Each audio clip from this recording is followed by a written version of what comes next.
పచ్చి పులుసు ఎలా చేస్తారో తెలుసా మీకు? చింతపండు ఇదిగోండి, ఇలా ఎండుమిర్చి కాల్చుకున్నాను, ఇలా స్టవ్లో పెట్టి కాల్చుకున్నాను. సో ఉప్పు, చింతపండు, వాటరు, ఆనియన్, పచ్చిమిర్చి. సో లెట్స్ స్టార్ట్ అండి. ఇది కొంచెం సోక్ అయ్యాక, నానిన తర్వాత దాన్ని బాగా రసం తీసుకోవాలి.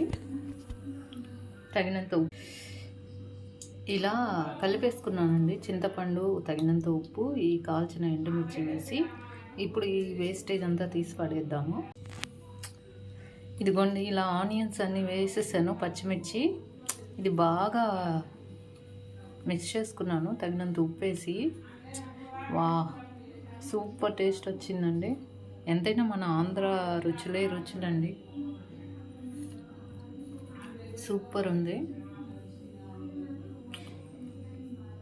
సో పచ్చి పులుసు రెడీ. టుడే అవర్ లంచ్ బెండకాయ ఫ్రై. కొబ్బరి పొడి వేసి బెండకాయ ఫ్రై చేశానండి. నెక్స్ట్ వేడి వేడి అన్నం అండ్ పెరుగు. Please share, subscribe.